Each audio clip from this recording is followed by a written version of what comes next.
This is the Birth of a Mama podcast, where birth, and especially postpartum, matter. Hey guys, welcome back to Birth of a Mama. Excuse my voice. I am a little bit sick right now. I have some kind of throat thing going on, so our family's been really put through the ringer lately. My husband, just this whole 2024 has been crazy for us so far. My husband came into the year really sick, and then he went straight into surgery. I lost my job.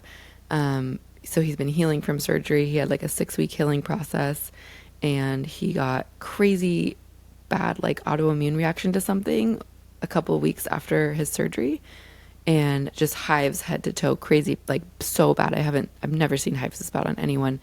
Ended up in the ER, had to get on prednisone. Prednisone, of course, has all these side effects, one of them being obviously decreased immune system response and decreased immunity. So he got an infection almost a month after his surgery, which is really rare because that's plenty of time for it to have healed. But because of the prednisone, he was more susceptible. So he got an infection. He had a hernia surgery, umbilical hernia. So then he had to be on antibiotics. So now he's still finishing up the dose of antibiotics. And then he got a viral infection. He was very sick with a fever of almost 105. We almost had to go back to the ER because you can have organ damage over 105. So when I say it's been crazy, it's been crazy. And of course, we have our 2-year-old daughter, and he can't lift anything more than 10 pounds. And now his healing process is extended because of all of these complications. It's just been wild, you guys. So here I am now. I'm sick. I never get sick. But I think because he got so sick and I was having to take care of everybody, now here I am. Luckily, I don't feel too awful. And in the daytime, it's the best. It gets really bad at night and in the mornings. But right now I feel semi-okay. But yeah, so here we are.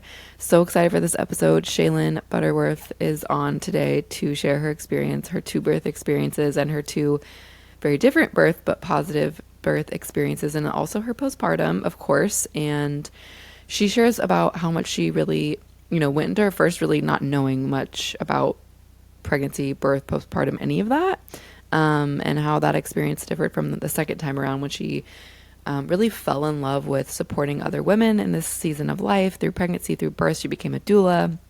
She does birth education classes.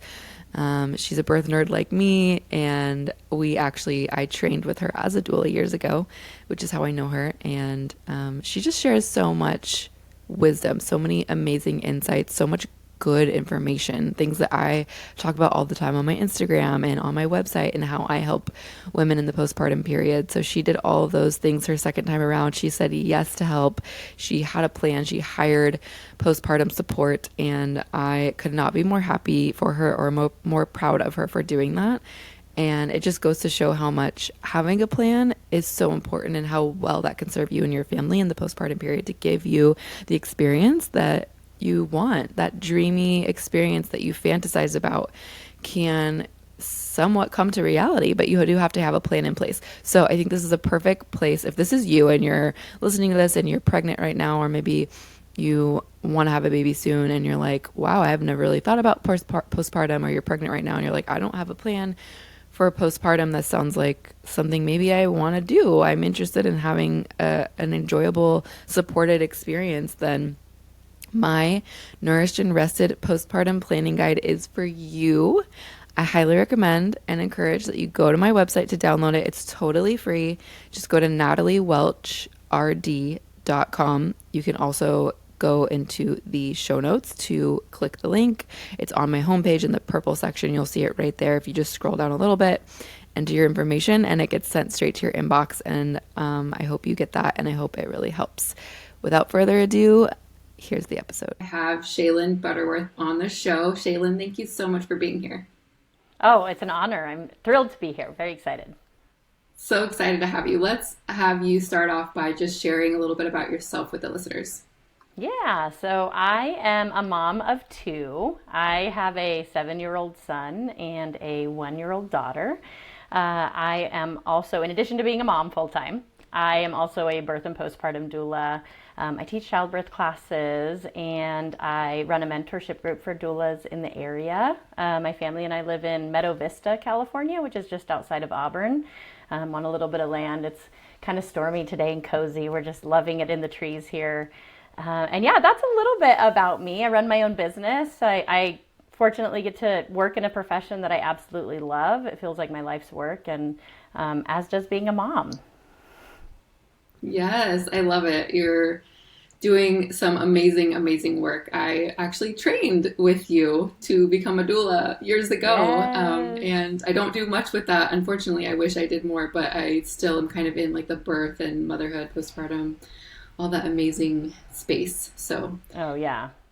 I mean, to be in the space and be with new families as they're welcoming life into the world, whether it be in birth or postpartum or all, diet and nutrition, just wellness and staying healthy through this time period that can be very depleting. I mean, it's all so helpful. yeah, 100%. And it's not common knowledge, unfortunately. I wish that it was more in the mainstream.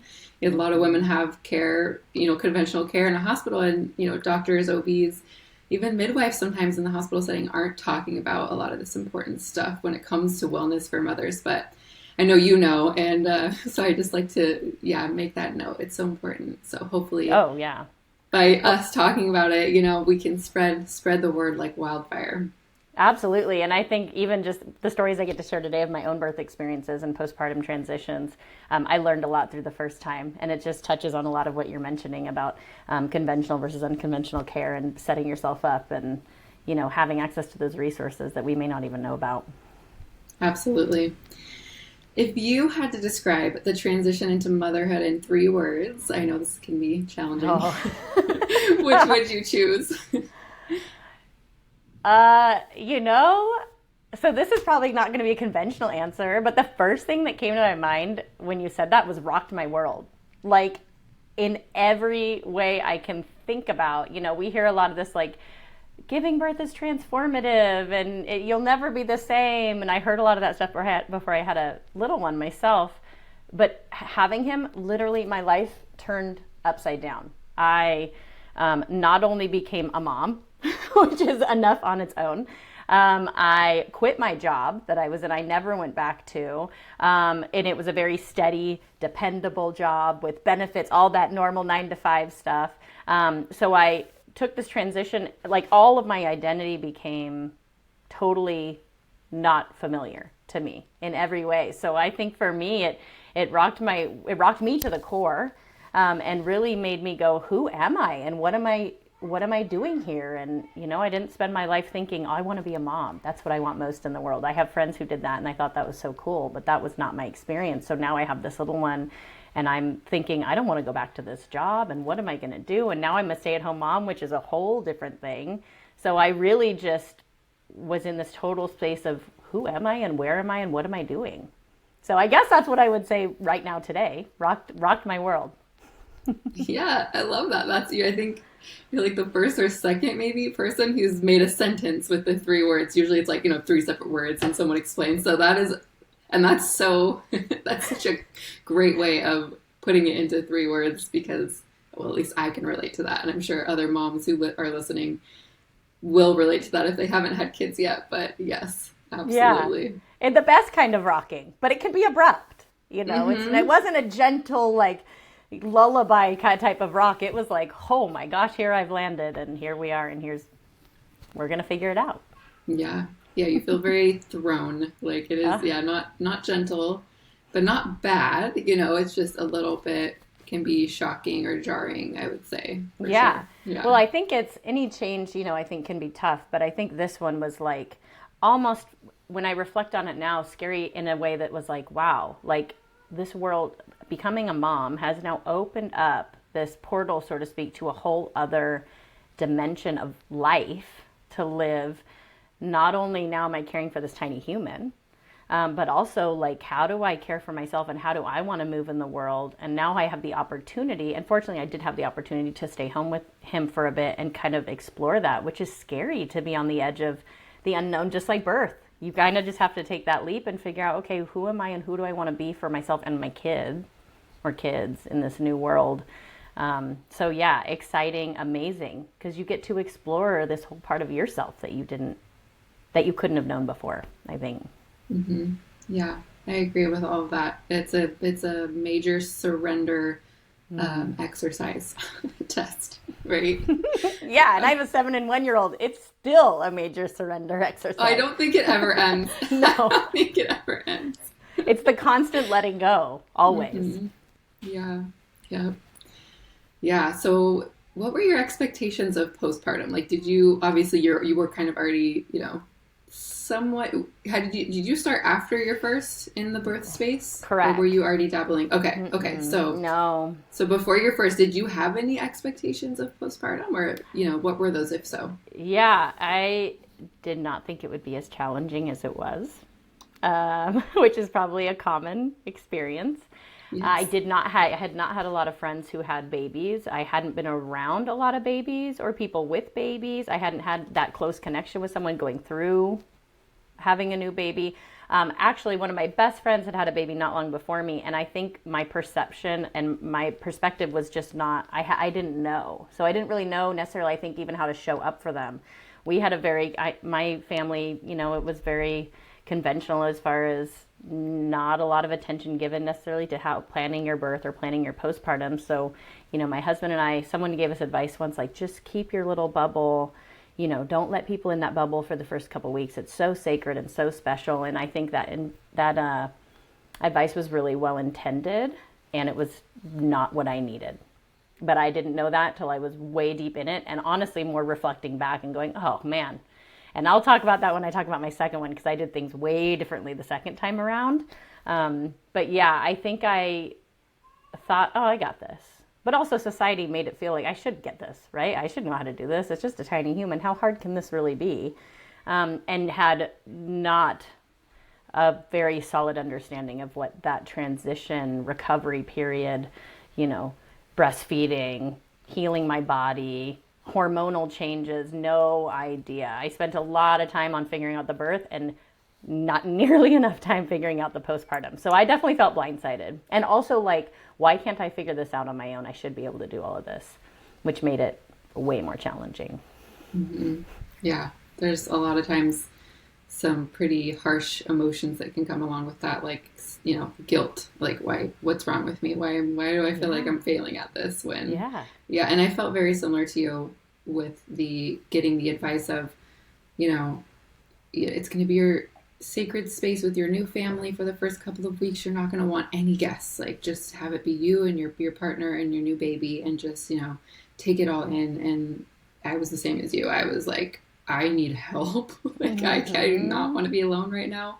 And I can be very introverted, so I thought I would love just it being us three, and I was miserable and really needed community at that time, for sure. And I think maybe everyone's different, but I would say in general, I hear more of that they actually want people to be involved, especially maybe other female figures who can kind of give some wisdom and give some help, and, around all the things that we think come so naturally but end up being really challenging, especially things like breastfeeding and sleeping and feeding yourself and all that stuff. Yeah, I think as a result of, not wanting to ask for help, feeling I should just be able to figure it out. And my husband, I do have an amazing partner, and he did, we were doing it. Every day we were trying to make this happen, but we could have both used some help, I think. And I think just having that unrealistic expectation of, oh, we can do this all by ourselves, and we don't, we won't ask anyone, or we won't bother anyone, or we'll just say, oh, no, thank you, that's okay. It was just digging deeper rather than, and finding, I became more isolated, I think. And especially as my husband went back to work and I hadn't built that village, and I wasn't really going to mom and me groups or anything, just kind of, trying to go one day at a time. And sometimes we just learn after the fact, like, oh, there is another way to do this. But I definitely stress to all the families I get to support now, like, don't wait. Don't do what I did. There is a better way to do this, where you can feel supported and actually enjoy that postpartum period and feel like your cup is full, if you surround yourself with that village that really wants to show up for you. Yeah, I love that. So how was your first pregnancy, and did you prepare for postpartum with your first at all? Yeah, so my first pregnancy was relatively boring, which we like, not too eventful. We got pregnant rather quickly. We were actually surprised, fortunately, with how quickly we got pregnant the first time. And my mom, I was a cesarean baby. My mom had two cesareans. Labor was not something I was super familiar with. I was obviously not in the line of work I am in now. I found out about doulas and midwives and birth support through that first pregnancy.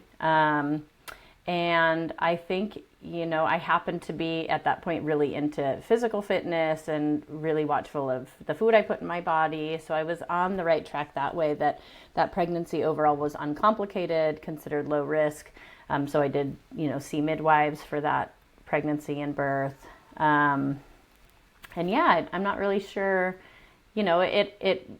although it went to almost 42 weeks, I think it went to like 41 weeks and 4 days, 5 days, where I was convinced that I might be the first person pregnant forever, even though no one gets to stay pregnant forever. I was feeling pretty close, like, okay, when is this going to happen? But other than that, labor started spontaneously and everything, was pretty smooth for me. I loved being pregnant. I was pretty comfortable the whole time, the first time around. So I can't really complain much about that. And then I kind of touched on, the postpartum period.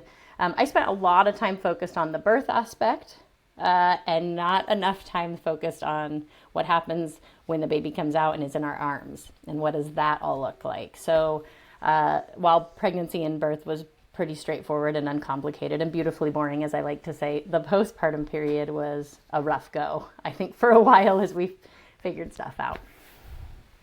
Okay, so let's have an overview of that first birth, and then we can jump into postpartum, starting with like the moments right after birth, so that like immediate, and then, the first couple of weeks, which can be kind of hard, and that transition, and you can touch on all kinds of things from breastfeeding, feeding yourself, healing, sleeping, anything you want to share. Yeah, okay, so my birth was pretty close to what I had hoped for, which I'm really grateful for. I always say, and if people who take my classes and my doula clients know I say this, babies have inside information. So we can plan for this birth that we hope for and have these ideas of this vision of what we want. And babies sometimes have one that aligns pretty well, or babies sometimes need something totally different than what we want in those moments. And they speak to us with their heart in labor. And so we honor them in that conversation. And so for my first birth, my son, and I wrote a story that was pretty close to what I had hoped for. When we became pregnant, I had my first prenatal appointment at a high volume hospital in Sacramento.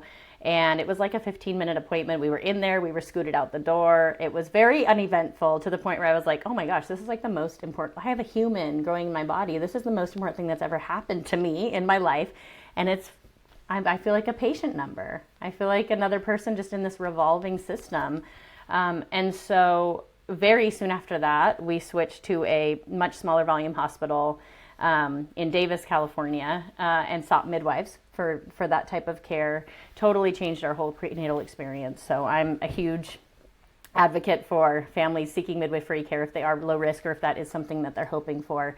And midwives in the hospital can even potentially offer care to families that may not be considered exactly low risk, but that's a whole different conversation.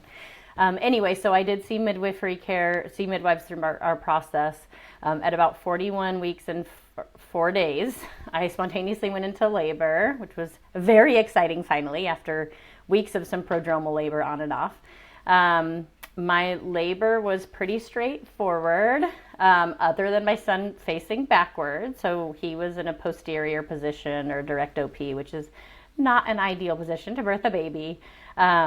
They just usually have more trouble navigating through the pelvis. That being said, our labor was about 13 hours start to finish. I did get that vaginal unmedicated birth that I had hoped for. We worked hard for it. He was a 9-pound, 1-ounce little chunky boy. Surprise, we didn't know we were having a boy till he came out.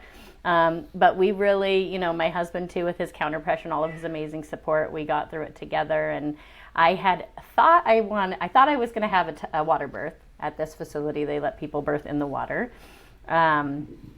My son had other plans. We did a whole lot of pushing for 2.5 to 3 hours, something like that. But we finally got him out, and he was perfect when he came out, other than coming out posterior. Again, not an easy position to get a baby out in. And now that I've worked in the profession I'm in for 7 years now, I go, wow, I don't know how we made that happen. But somehow the way he was coming through and the way my body moved allowed him to navigate through that space. And position. So he came out, went right on my chest. We had no need for anything like respiratory support or anything like that after our birth. We just got our skin to skin time.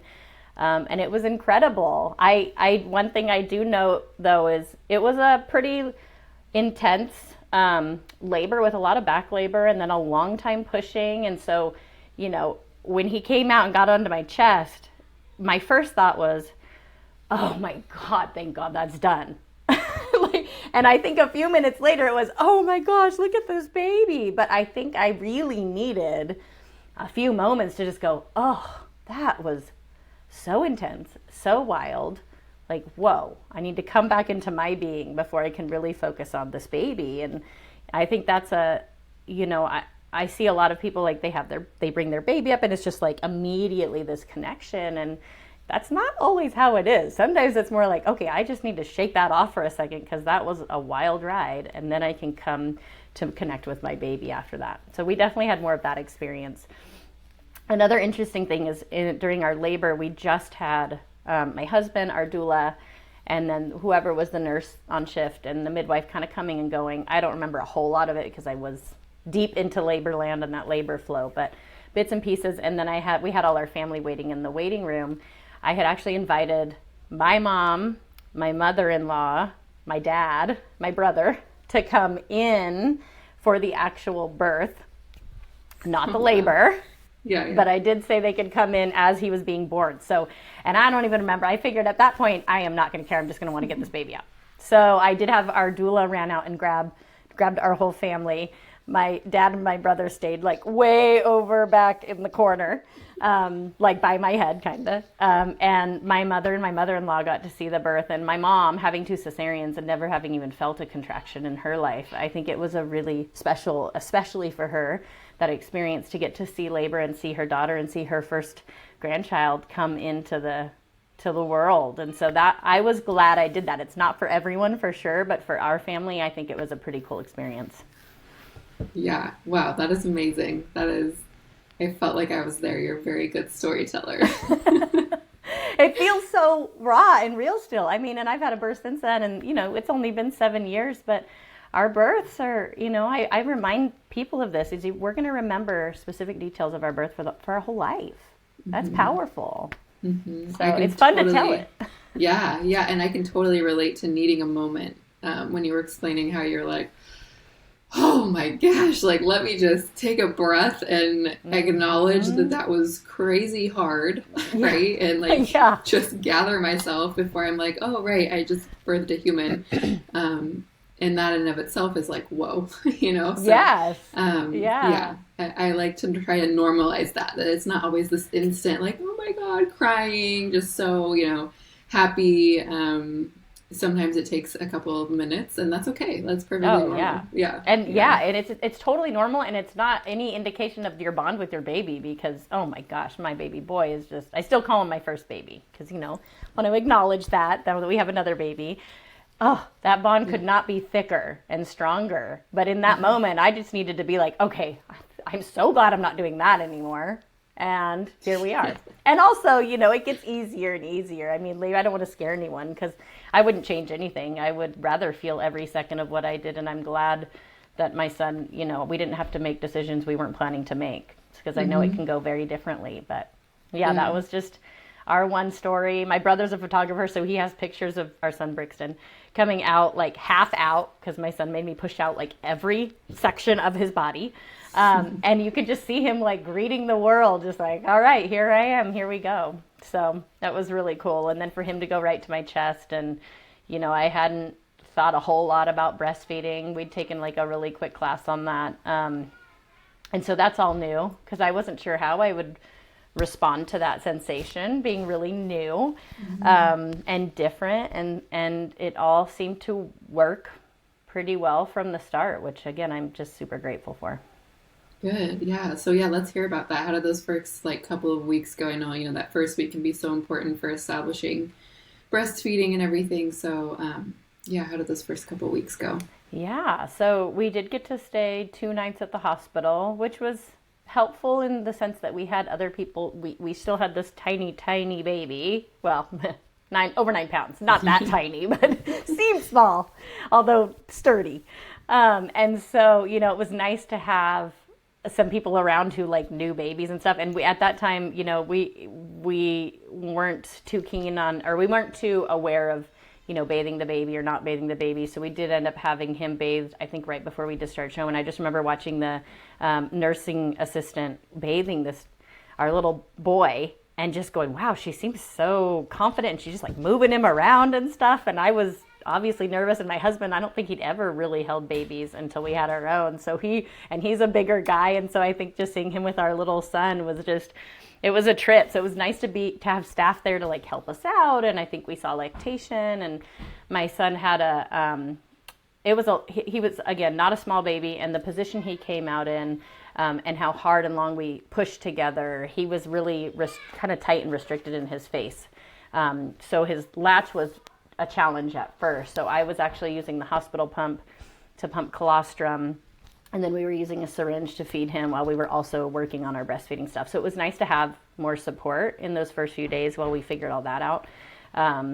And so we were doing that, and he was still latching. And, you know, at one point, one of the midwives came in, and I was using the hospital pump, and she's like, oh my gosh, look at all that colostrum. I didn't know, but apparently it was a surprise how much was there, which I think boosted my confidence. Like, okay, good. We're getting some good stuff for this guy. And so then discharging home, you know, like I kind of touched on earlier, we decided to create that bubble where we weren't really going to have people in, and we were just going to be us and not really ask for help or receive help, just kind of do it on our own. And so it was pretty quiet. You know, my husband and I, he's my best friend, and we love hanging out together anyway. So we were in it, and we were in the thick of it, as I always say, the first few weeks, just trying to navigate the breastfeeding stuff and figuring out how to sleep and what does that look like now. Breastfeeding went well, but I didn't know what to expect. So we actually, when we went to one of our pediatrician appointments, I said, should I see a lactation consultant? And our pediatrician, who we loved at the time, was like, why? And I'm like, well, I don't know. I mean, I don't know how, is it working? Like, is this going well? And he's like, well, your baby's gaining weight and his output looks good. And if you're not complaining of any damage, then everything's fine. But I think it's important too, because it's like, I didn't even know that. And so it was, you know, I always like people to see some type of lactation specialist, a lactation consultant or something after birth, just to get that, like, even that peace of mind, like, oh, this is working. This is what we should expect. This all looks good, was definitely helpful when, you know, there can be a lot of stressor in those first few weeks. So that was helpful. There was one point, probably a week and a half in, where we hadn't, you know, again, sleep was totally wild and everything was foggy and hazy, and I needed sleep bad. And I remember at one point my mom came over and she was like, I am going to let your husband go do what he needs to do. I'm going to hold your baby and you need to go take a nap. And she almost did it like that kind of take charge routine, like, this is what's going to happen. And it was so hard for me to be like, okay, I'm just going to do it. And it was so needed. I remember finally going and taking a nap and just handing my baby over to my mom. I was going to say to someone else, to someone I knew and loved, to Mimi, and just going to take a nap and feeling like guilty about it, which now I'm like, oh man, I wish I could have just given that Shalin a hug at that time. Like, it is okay. And I felt so much better after. And I think that, you know, maybe it was like 2 weeks. It was around 2 weeks in. And I could cry because I'm like, oh my gosh, I think that was the turning point. It was like, hey, it's okay. You don't have to do all of this by yourself all the time. And so that was something that really helped, I think, in that time period for sure. Yeah. Those moments are so needed. And there's, I guess, so much messaging that makes us feel like we can't ask for help or we shouldn't need to ask for help, and makes us feel so guilty for those things. And it's just so harmful. I wish that wherever that came from, it could just go away. But hopefully with just sharing more of this type of story and sharing more of the fact that, like, you need help, you were never meant to do it alone, you know, like, it does take a village to support you, not just to raise a child. Like, you're perfectly capable of doing that, but but Yeah. you need to be supported so that you can do that, right? Yes. Yeah. That yes. needs to become More for the mom and the dad. More for the parents. Then the parents, baby will be fine. Exactly. The parents are okay. The baby will be okay. Because the baby's needs are being met through the parents, but who's meeting the needs of the parents? Because the parents have the same needs, right? But no one's taking care of them. Like who's mothering mom and who's fathering dad. Yeah. So I love that. Your story is so good, sharing so much good information. Experience is our best teacher. Yes, that's why I love the story format of sharing. Because it's like, it can just be so therapeutic to not only share your own story and kind of relive it in a sense, and that can help some people process, but then also to hear of other people's stories, and you can see pieces of yourself in them, and you can learn from them. And yeah, I love it. I love this format. Right.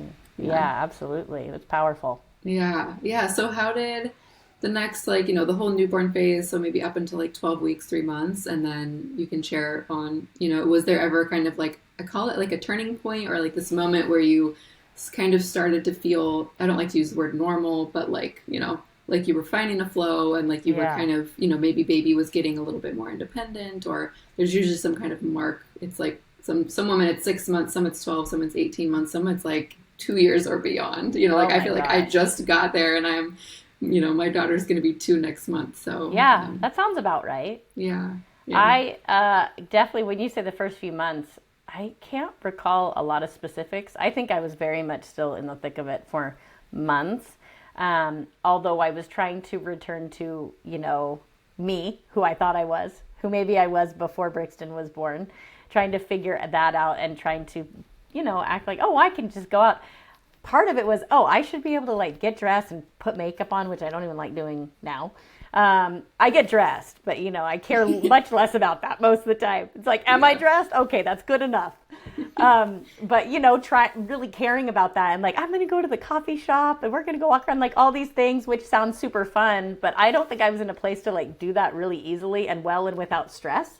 I think I was doing that because I should be able to do this stuff now, and I'm going to return to normal, and I think I was probably when I looked back, anxious still and feeling stressed out and not feeling super just calm and comfortable. That was easy for me.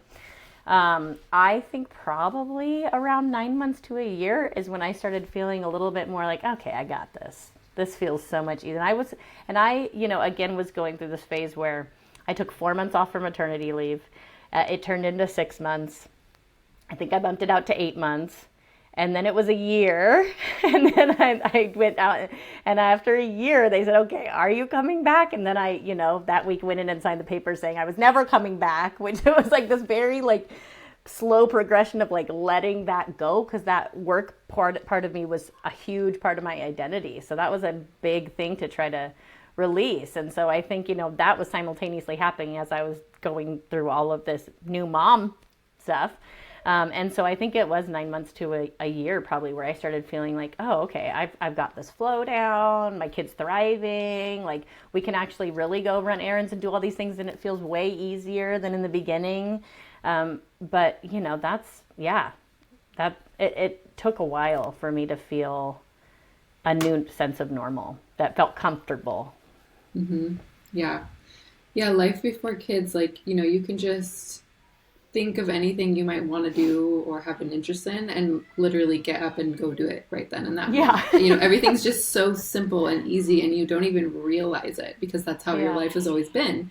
And then you have a baby, and it's not, everything is so much harder. There's so much more work that goes into doing even just the most basic things, because not only do you have to get yourself somewhat ready, at least, you now have to make sure you have everything in the diaper bag, and when did they last eat, and do you need to change them, and how long are you going to be gone, and that's going to dictate all these other things. And it's that's stressful just to even think about it, let alone actually put it into action.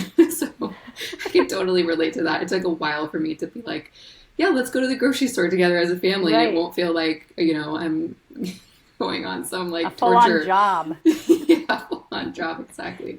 Yeah. I don't want it to be so difficult. You want it to feel like you have a flow, and it's not this challenging thing every time you go to do something simple.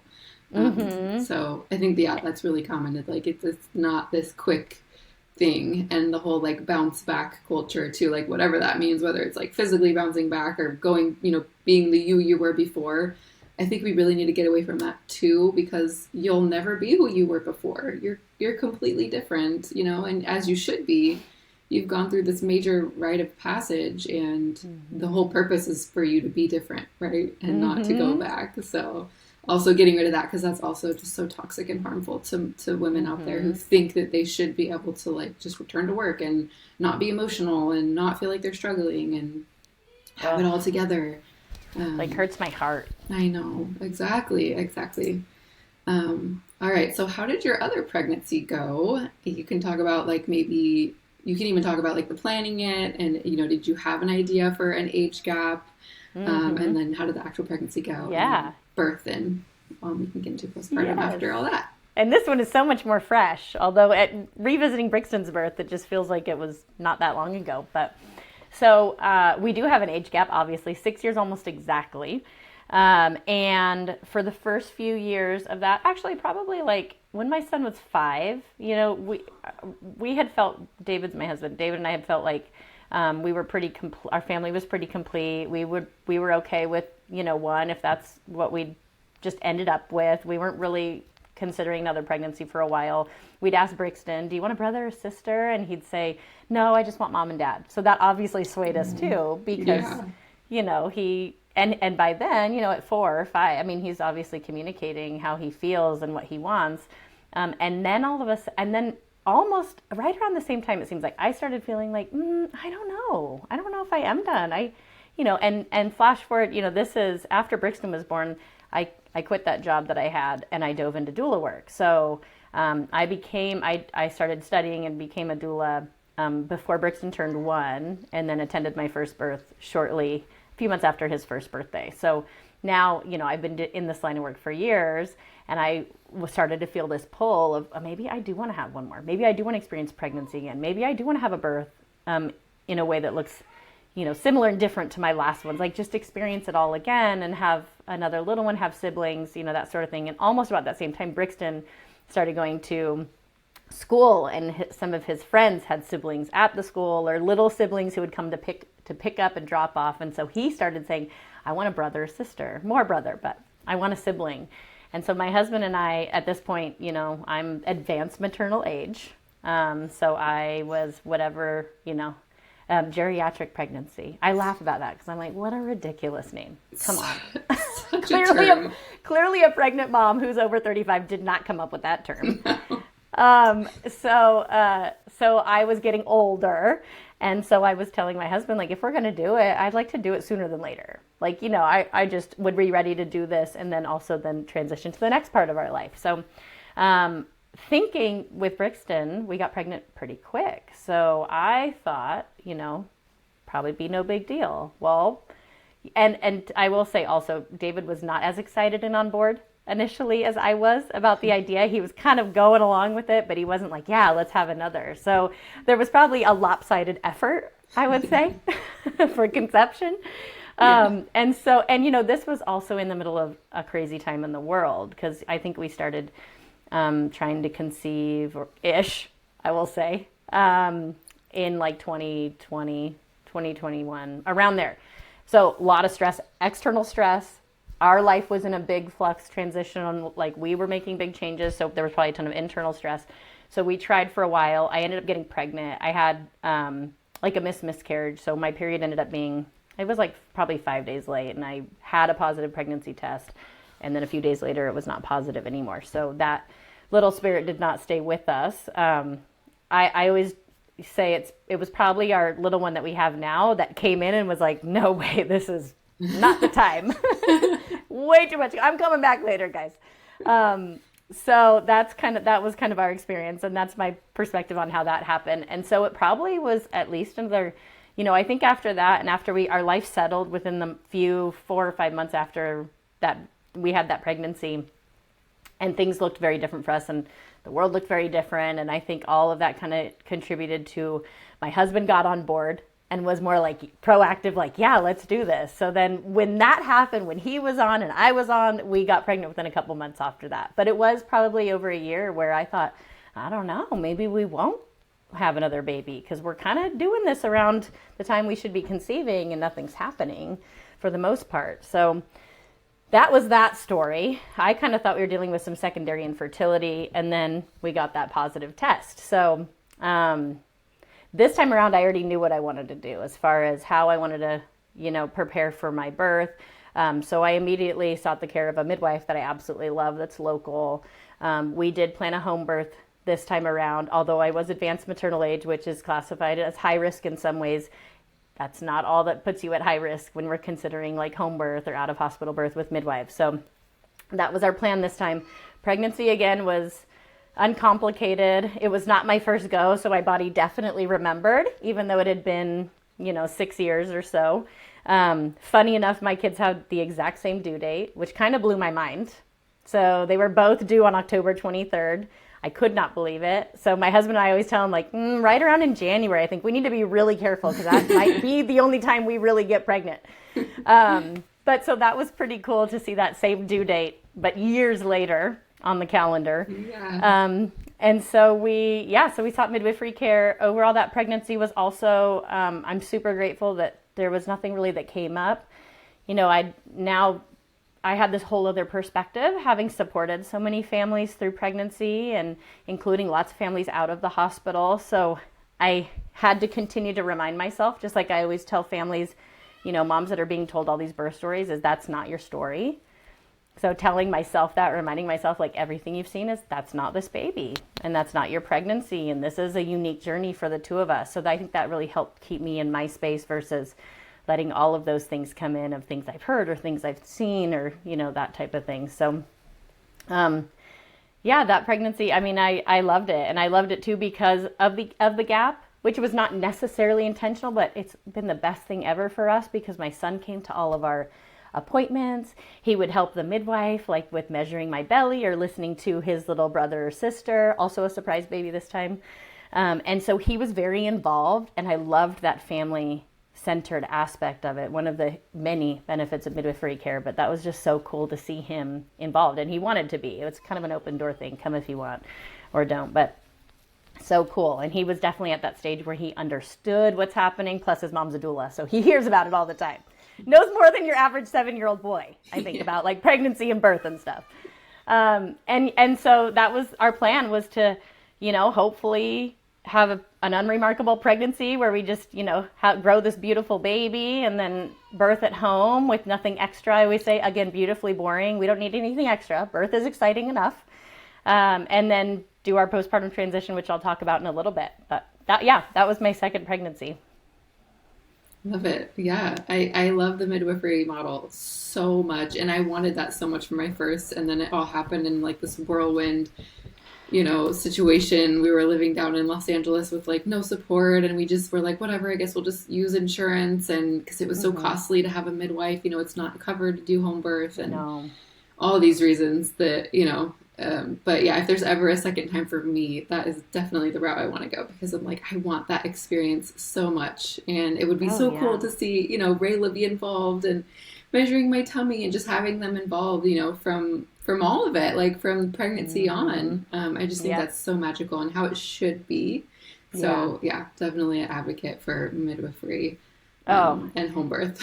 Yeah, and you touched on it too. I say, that was 2022. That was the most expensive year. Aside from buying a home, which is expensive, that was the most expensive year of our life because our insurance, what we have, didn't cover any of it. So we paid for the whole midwifery services package out of pocket. Mm-hmm. I had a birth doula. I had 2 types of postpartum doula support. I did it all this time, and we'll talk about that more, I think, in postpartum. But all that to say, I would do it all again.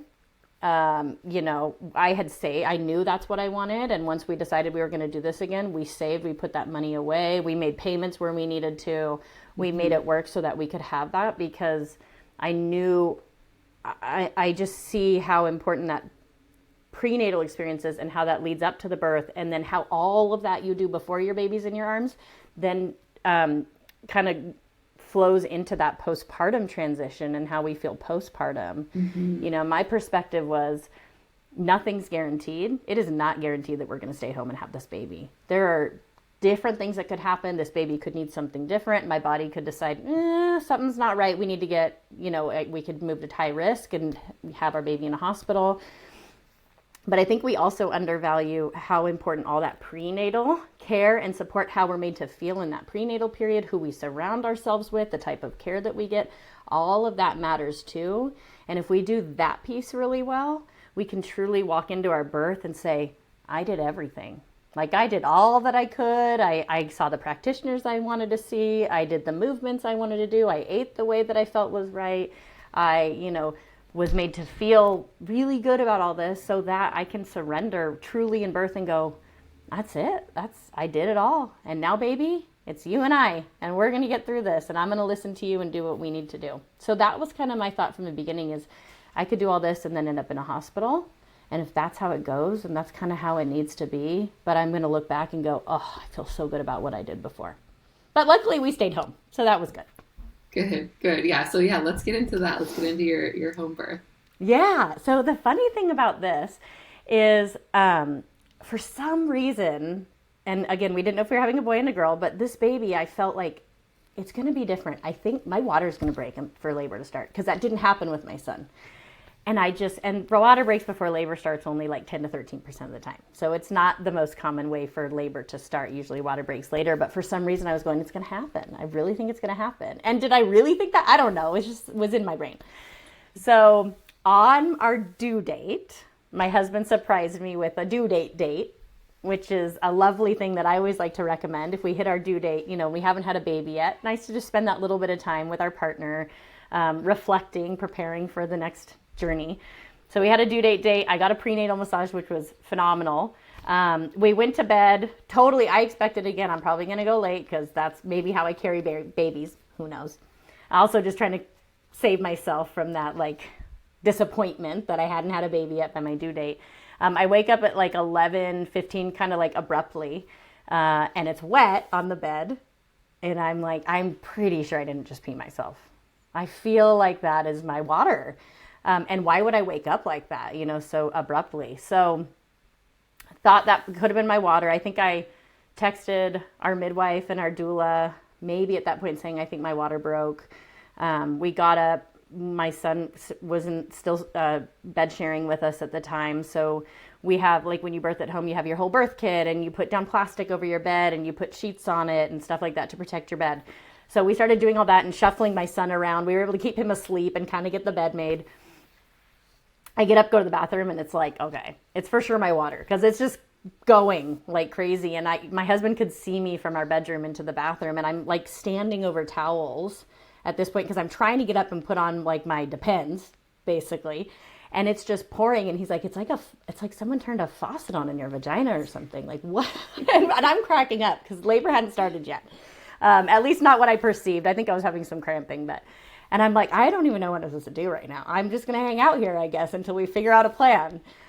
So I ended up throwing on a new Depends or something and trying to lay down. I texted my doula, nothing's happening. There's no contractions. Why don't you try to get some sleep?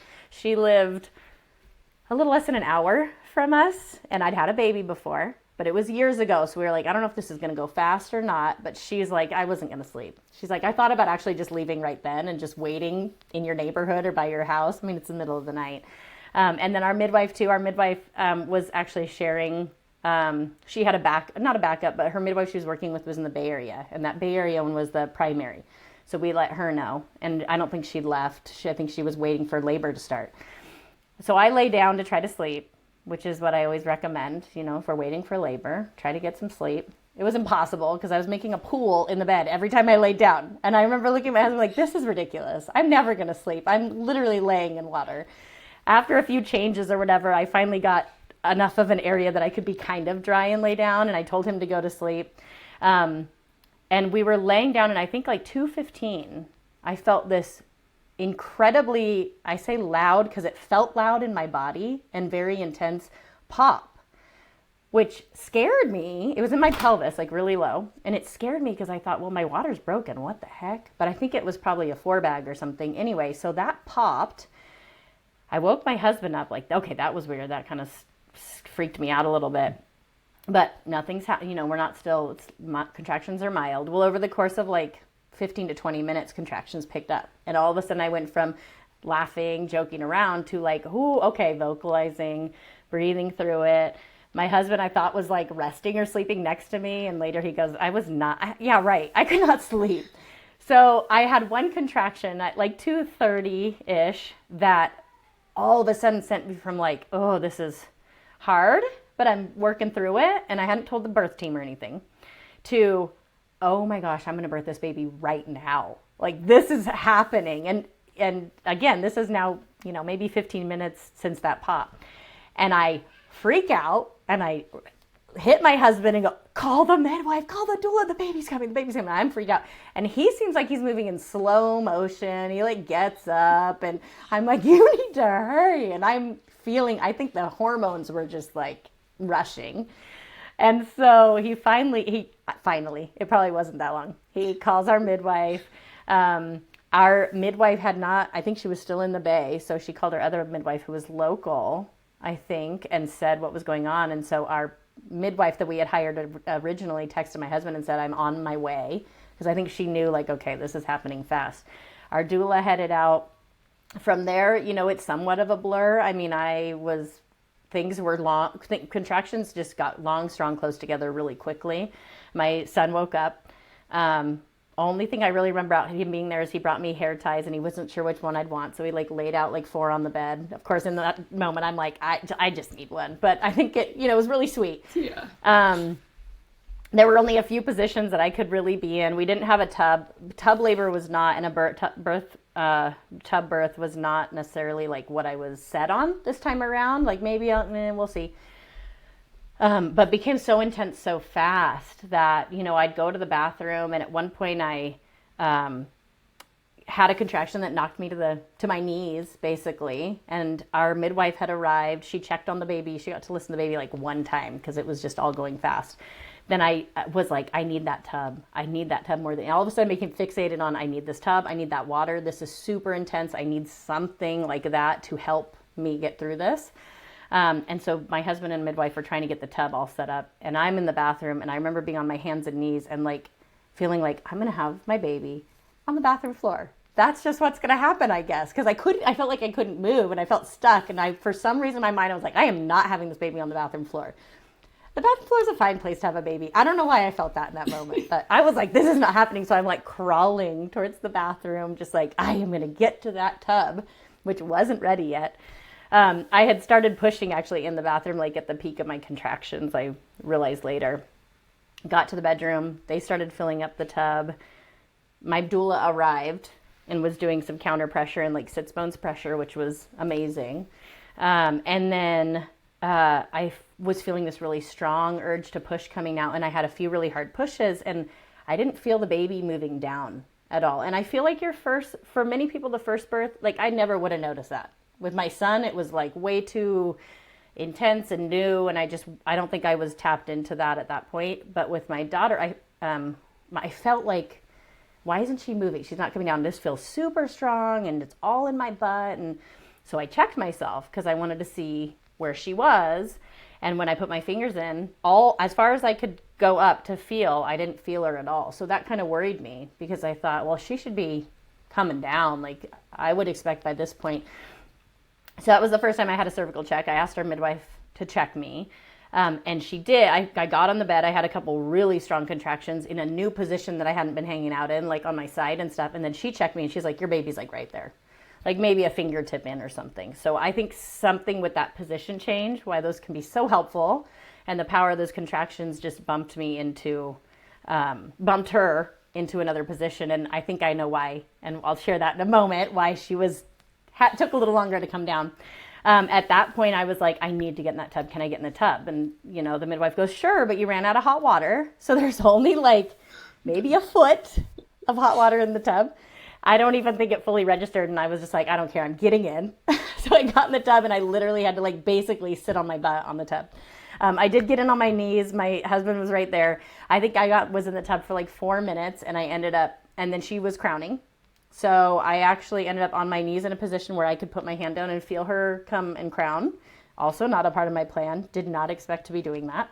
And I just at that point, because I was there, I put my hand down there and felt her head come out, and then was able to push her body out and caught her myself in our tub in our bedroom. My son excused himself to the other room for all of this stuff. He was not ready for that. My mom was supposed to be there with him, but it went too fast. She wasn't there in time. But brought our little baby up to our chest with just our doula and our midwife and my husband there and Brixton in the other room. And it was perfect. And I totally didn't expect to catch her and do all that. And it just felt so like instinctual. And this time around, it was a little different. I was able to bring her up and immediately just was like drawn into her, didn't know it was her yet. And we just sat there and looked at our baby, and it was so peaceful. And we took a few minutes. I intentionally was like, I don't even care to know if we have a son or a daughter. That is so not the important thing right now.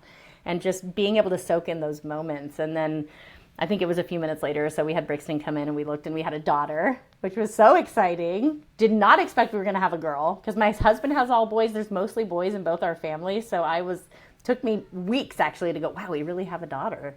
But finding that out was so fun. And then my mom showed up shortly after and met her granddaughter. And so that was kind of the birth process there. Very, very, it's funny because with my son, I thought I wanted that tub birth and it went a different way. And with my daughter, I was like, we'll see what happens. And that was exactly what I needed in that moment to get me through, it felt like. And so then I had that time, which was cool. I love it. Also very straightforward and quick. Yeah, that sounds fast. It sounds fast, but so beautiful. Just like you're so good at the storytelling piece. And I love that. I loved all that. I'm like, I want that experience. It just sounds so nice, and just how birth should be. I want that for you. Yeah, maybe if you ever decide to do that again down the road. If I ever decide, yes. Yeah, I mean, those fast labors are, we're done quicker, and at the same time, it can be really intense for some people because it's like there's no buildup. You go from 0 to 100. So, for me in that situation, it worked out okay. But yeah, it can be a lot. And then my son, he was over 9 pounds and we pushed for a long time and I had no tear with him, which I was grateful for. And it was pretty shocking that I didn't need any perineal sutures or anything like that. Yeah. My daughter, I think part of the reason that pushing for a while and she wasn't coming down is when she came out, she had a nuchal hand. She kind of came out like Superwoman. Mm-hmm. And my midwife didn't know because I had my hand down there and I didn't notice. And so she actually gave me a 2nd-degree tear. So that was like a whole different experience for me that I hadn't experienced the first time. Mm-hmm. Yeah. Do you want to share about that? Like healing wise, did you feel like there was a difference with the tearing versus the knot? Oh my gosh. Yeah, definitely. With my son, with pushing for as long as I did, and his position, I was definitely swollen. I had luckily I avoided hemorrhoids, which was a blessing, but still it was very swollen down there. It did not feel like mine for a long time. I remember going, woo, down there feels like it got beat up for sure. Yeah. But recovery was pretty smooth and easy because I didn't have to deal with stitches, which I, until I then had them the second time, had no idea how annoying and uncomfortable that can be. So that was definitely a new lesson to learn too with that, is having that 2nd degree with those stitches, is being so much more mindful of how you're moving and how uncomfortable that can be. And we actually lived in a house at that time where our daughter was born, that the bedrooms were downstairs and the whole living space, including the kitchen, was upstairs.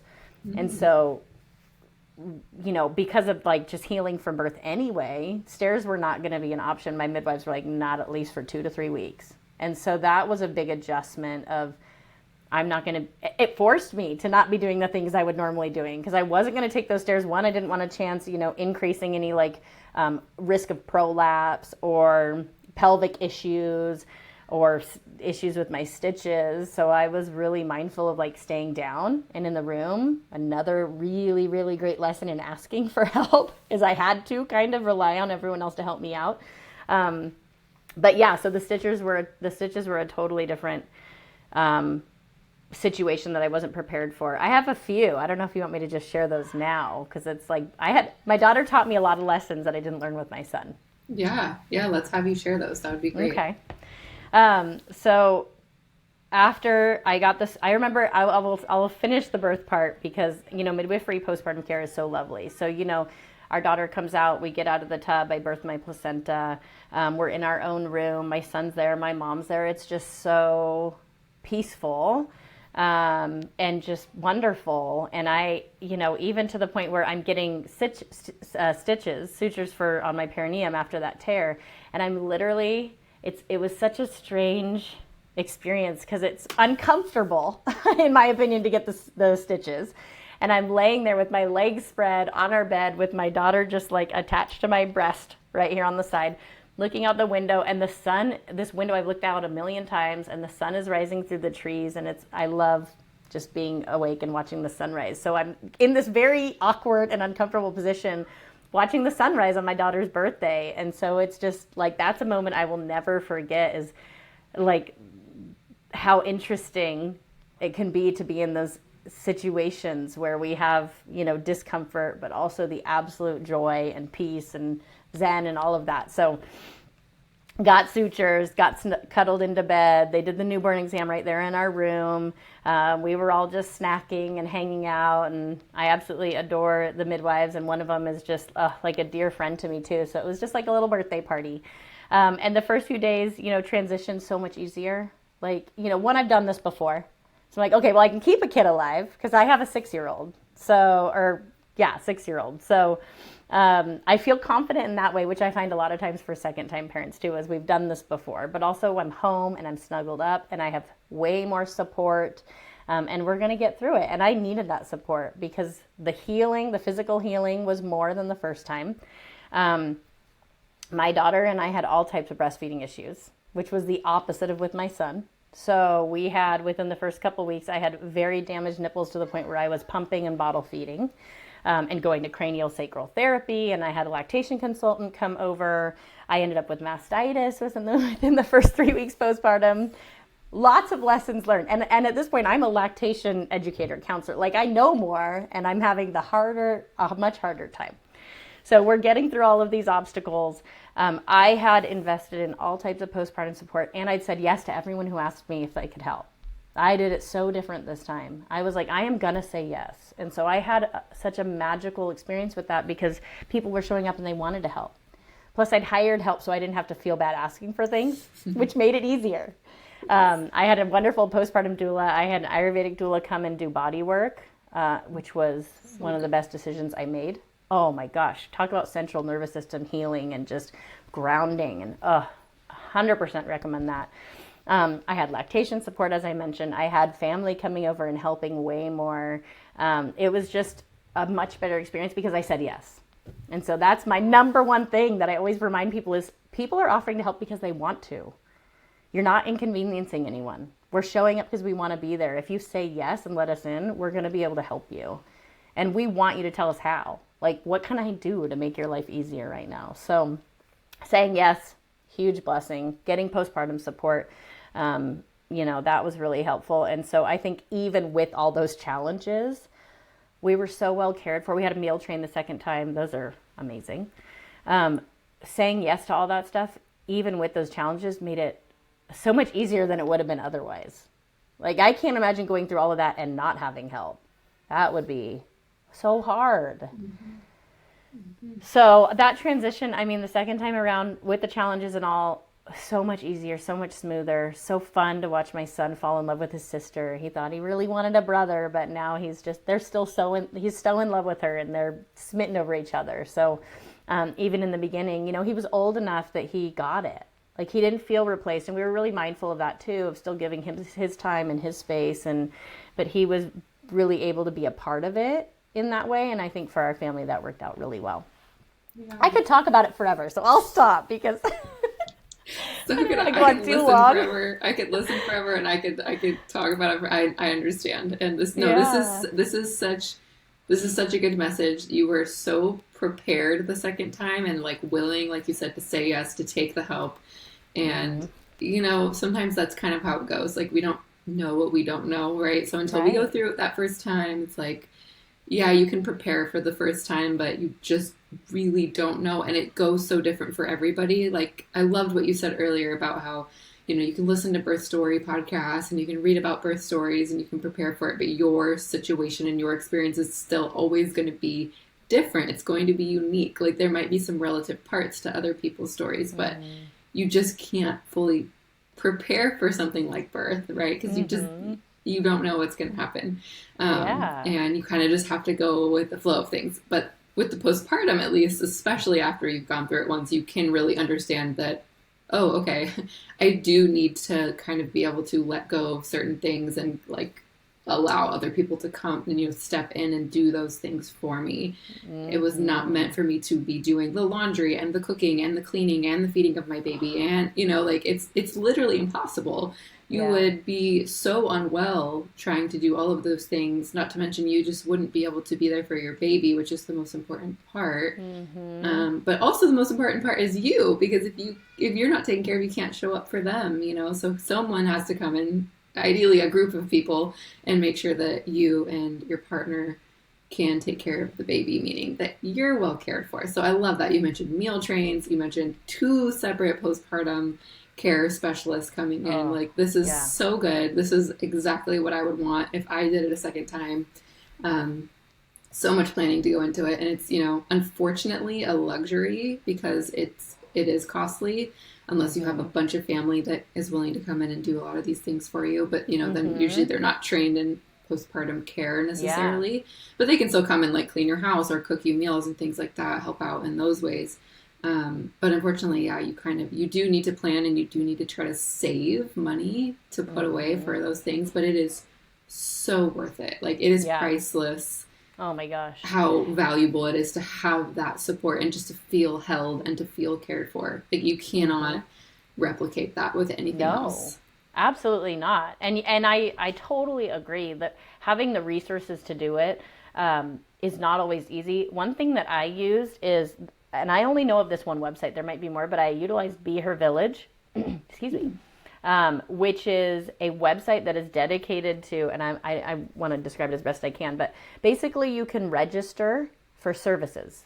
So I made a Be Her Village account and registered for lactation consultant and pelvic floor physical therapy, my doula, my postpartum doula, my midwife. Like I made little options for all of them. And for my sprinkle that my family wanted, or baby shower, whatever you want to call it, that my family wanted to throw for me, I asked for donations toward those as opposed to baby items. So people gifted things like money towards my doula, money towards seeing a pelvic floor physical therapist, or prenatal massage, or postpartum body work. And so that helped offset the cost a little bit by their, you know, for some people are like, what is this? What are we doing? You don't want baby clothes? You don't want to swing? And I'm like, no, I want a massage after I have my baby, or I want to make sure I can get that lactation support, you know, and just kind of get care in that way. So that really helped. And I think, you know, some people were surprised by it, and some people, like some of my best friends, were like, I totally get it. Like, I definitely want to give you money towards your doula rather than more bottles or something like that. So that's another way to do that and kind of make it more cost effective. That is whatever. Such a good idea. Yeah, I always talk about, instead of having baby showers, having like a blessings way or whatever, you know, like a nesting party. But even if you call it a baby shower, like if your family wants to throw that for you, that's great. You can still, you know, lead by saying, this is what I want. You know, maybe I don't have a baby registry, I have this, because people are going to want to gift you things. And that's such a better way of using someone else's resources that wants to help and wants to give to you for your new baby and for your new family. Yes. So I love that. I'm glad you mentioned Blessing Way, because actually I did that the second time too. Nice. Rather than my request was a mother's blessing versus a shower of any type. My mom is so sweet, and she's like, we're still going to throw you a shower, which I was so grateful for. Yeah. But 2 of my best friends threw me a mother blessing with only like about 6, 7 of the most important women in my life.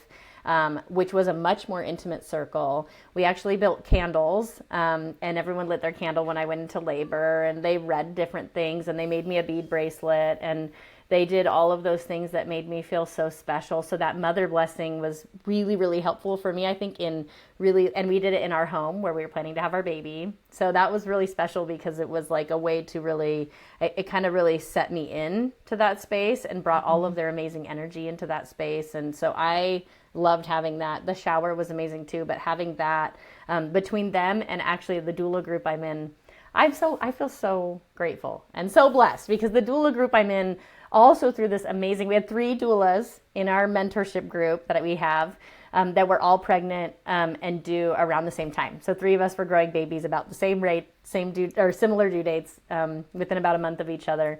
And so they did a mother blessing for us. And that was also amazing to be like in a mother blessing with all of these birth and postpartum doulas just loving on you. Oh my gosh, that was a very special, unique experience. And we made bracelets there too. But all of that stuff, you know, a part of me was like, oh man, I feel selfish. Like I'm getting all of this attention and I'm getting to go through these experiences. This is so cool.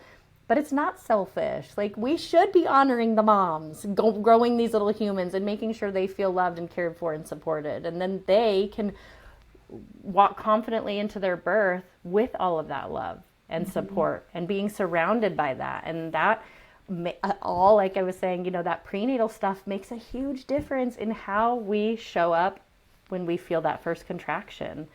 So those things, I'm glad you mentioned Mother's Blessing, because I do think ceremony, whatever type of ceremony or circle or whatever you can do or people want to host for you, that was another way to just really prepare my spirit for that journey.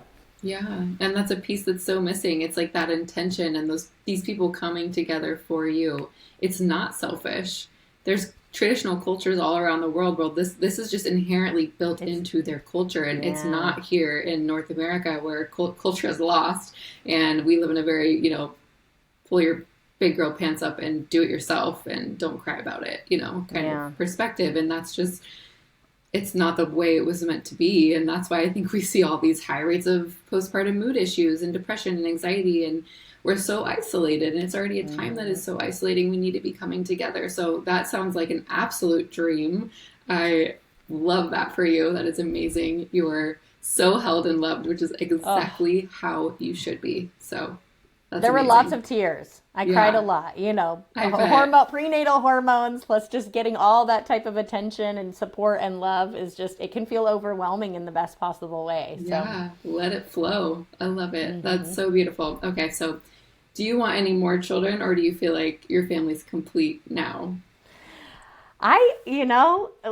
Now my daughter is 15 months for the longest time. And of course, after birth, no more. Once in a while, some days I have this glimmer of like, are we a family with 3? Or are we just good with 2 here? What are we doing? But I think we're probably pretty set. We got our surprise boy and our surprise girl, and the spacing feels so good. I almost feel like I'd want to wait at least a few more years before we introduced a third if we were to do it. And by then, I think we're going to be sleeping again, and we might just be happy to have our date nights with my husband and I and have our kids just getting older and not starting over. So to be determined, but probably no more.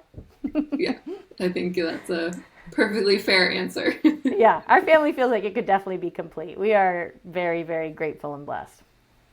It sounds like it. I love it. So this question I've recently thrown in here, and it can maybe sound a little grim, but I kind of like it. When you die, how do you want your kids to remember you? Oh my gosh. Yeah. I mean, I love that because it really causes a moment to like reflect. Mm-hmm. I mean, the first thing I think is, you know, I want my kids to remember that I loved them. Ooh, that makes me want to cry right now. I'm still postpartum, right? I'm only 15 months. Yes. I could easily feel like I'm still postpartum. You're 2 postpartum years. forever. Yeah. 2 years at least, but forever, really. Yeah. That I loved them completely and wholly for exactly who they are. I think that would be the most important thing, is that I want them to know that I saw them for who they are as a human and love them no matter what forever. Probably also that I was present and with them and here and grateful for all of this time we got together. It's interesting because in our house we do kind of practice this idea of like stoicism, or like what would happen, like what if I died today? Like nothing's guaranteed, right? And maybe that is grim, I don't know, but we think about that. My husband and I talk about that probably maybe more than on average for most people, but it does make you really think like what really matters right now. And I think that's it, that we were just here and that we were living life together and we were present with them and loved them and we lived with passion. I love that. You know, we're such a society also that likes to not talk about death. We don't know how to talk about death. We don't know how to respond to a loved one who is dealing with, maybe they've lost somebody. We think that, we're invincible. But, death is a part of life. It's going to happen to all of us at some point, guaranteed. right? So yeah, it's the only thing that's guaranteed, right? That and change. So I love that you guys do that. I'm like taking mental notes here of things I might want to start doing with my family, because that's, I think if you can start even talking about that as a child, like with your children in an appropriate way, like you said, it makes me think of those movies where it's like someone's dying of cancer and it's like they have this newfound appreciation for life, but it's like, do we want to wait till we're dying of cancer to appreciate our life, right? Or have someone else that's going through that? So that's a really good perspective to have, I think. It's a pretty intense practice. I mean, sometimes I'll just go and sit and think, like, what if I wasn't here? My family was in that house just playing and doing their thing, and I wasn't even here, and I was missing it all. And it just kind of does that, even if it's just that, like, 2 minutes reflection, I'm able to walk in, and even when it's been hard, or even when I felt like, never thought I would say this, but like my kids are annoying me or whatever it might be, it totally changes that. When I come back in, I'm like, man, I could just not even be walking through this door right now. Like, I feel so lucky to be here and on this ride, even on those hard days. And there are hard days. There are some chaotic days. Yes, there are, and there will be in the future too. So I love that so much. I love that. Well, I think that's even post. I was just thinking, and literally, like, this just happened yesterday. I swept the floor, mopped the floor, got it all cleaned up. I have, a toddler and a 7-year-old who does not care what the floor looks like. So naturally, maybe 20 minutes, and it looked like I had never done anything. And it reminds me, like, in that moment too, like, does that really matter though? Like, how upset do I really need to get up? I may have gotten upset in the moment and then gone, what? It's going to happen again and again. And it reminds me too of that postpartum period, where it's like, what really matters in this period? Does it matter if we have a clean house? Does it matter if all the laundry's done, or if it's just washed and dried and thrown in a pile? Like, just leave the pile, because, and now again, my daughter's over a year old, and she's not that tiny cuddly newborn anymore. And you only have a newborn for like 7-8 weeks or something before they start to really change. And so just trying to be in that moment, even when it's hard, with the support that you have, is so valuable, because most of that stuff really doesn't matter. Yeah, that's a really good reframe, and something that I'm still working on, even 2 years in it. Like, I'm still having to remind myself, I tell myself that I should do all these things all the time in my head, like I should be doing the dishes, I should be cleaning, I should be insert thing here that really isn't that important in the long run. And then so I try to reframe that with a could instead of a should. Like, well, I could do the dishes, but I could also go and read a book with my daughter. Like, which one is more important right in this moment? Like, probably the reading the book. The dishes can 99.9% of the time wait. So if not 100% of the time. So I love that. It's such a good reminder. And motherhood, becomes really hard to focus on what is important sometimes, because we have so many things on our to-do list, and we still have to keep the household running and do all the mundane things. But just having that reality check and that can help, like, kind of like grim, like, life is short, like death is inevitable, like, let's make these moments have purpose and matter. And what really matters is probably going to be our family, right? Our kids and their lives, and being present. That's another one you mentioned that's I'm also working on, is like really being present, not just like being there physically, right? But like being engaged, making actual memories with them, that you're not scrolling on your phone and you're not ignoring them because you're sweeping the floor or something. Or if you are getting them involved, there's ways that you can also help them. They want to help. Yeah, they do, which is amazing. Someday they won't. I know. And their help is not always going to be helpful. No. I'll tell you what, my son helped me. My husband was cleaning the kitchen and my son helped me make waffles today. It was a situation, and that was a process of letting go for mom and just going with it. And you know what? My husband was great about cleaning the kitchen again after the waffles were made. But I love too that you said about, reading a book with our little ones, because I've like purposely made it a habit that, and my girl's into this now a lot, and my son's not as much, but she'll pick up a book and bring it over to me. And of course, it's not going to always be at that most convenient time. But my goal is if she walks over to me with a book, we are going to sit down wherever we are and we're going to read that book. And it's, not a long book. It might take 5 minutes and we read the book and then we're done with the book. And then I get back to the dishes or whatever it was. But I think even just picking those few little things that were like, this is going to be it. This is where I show up for them, even if it's not super convenient for me. It makes a difference. And it allows us, again, like you're touching on too, just to be present again, like in that moment and engaged in those little ways. Yeah. And it's going to make you feel better too. And then it makes it easier over time to actually do those things. It becomes less of a, I have to like almost force it in the moment or like remind myself. It'll kind of become more of a habit. And then you'll notice that those other things that aren't as important will start to wait. But that takes time and practice, just like everything. Oh, yeah. And grace. And it's ongoing forever. Yeah. So much grace. 100%. Any resources you want to share with the listeners, Shalin? I know you've touched on a few throughout, and we can link all of them in the show notes, but is there anything you haven't mentioned that you wanted to share? Oh, gosh. Like more for moms or...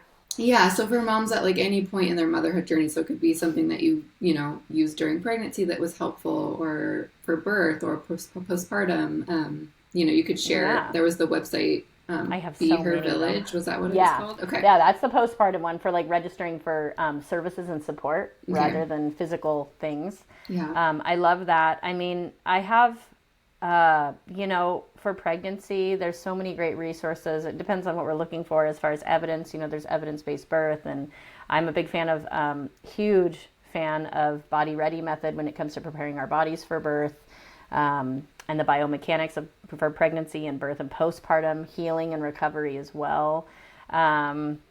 Gosh, for birth, I feel like I've got this whole list. I don't know what to pull out, but and we don't have to. If you don't want to list everything, what I can do is you can just send me a list that you can get together if you want. Let's whatever you want to share, and then I'll just post it in the show notes. Yeah, that way people can. Some of my through. favorites. I'll do that. That would be great. Cool. Okay, awesome. Yeah. And then where can people, if they want to, or if you're open to it, if they have questions or they want to work with you, how can they find you? Yeah, so my website is sozenbirth.com. And that's where people can find out more about my birth support services. I teach a wide variety of childbirth classes, birth preparation classes. For doulas, I offer coaching and mentorship, and we have our own little private doula community here that is incredibly supportive, and it's probably what keeps me in this work, just filling my cup. Doulas taking care of doulas, so important so that we can go out and serve the families that are in our community. So that's sozenbirth.com, and then on Instagram it's also sozenbirth. And on a Facebook, but it's all pretty much linked to my website. So, and I would love if you posted that too, so people can find me. Absolutely, yes. Thank you for sharing. Everything will be posted in the show notes on YouTube and all the platforms where people can listen to podcasts. So. Awesome. Thank you so much for coming on, Shalin, and sharing your story and just giving me your time. This has been lovely. I really, really appreciate it. Yeah, well, I love it. Thank you so much. That was so fun. Yeah. It was fantastic. And it's great to be able to share anything that's helpful. Thank you so much for watching. I hope you enjoyed this episode. Be sure to follow me on Instagram at the.moms.nutritionist and subscribe to this channel to be notified of each new episode. And if you'd like to support the podcast even further, please like this video and share it with a friend or anyone who could benefit from watching. This helps get the word out there, which helps moms heal and thrive.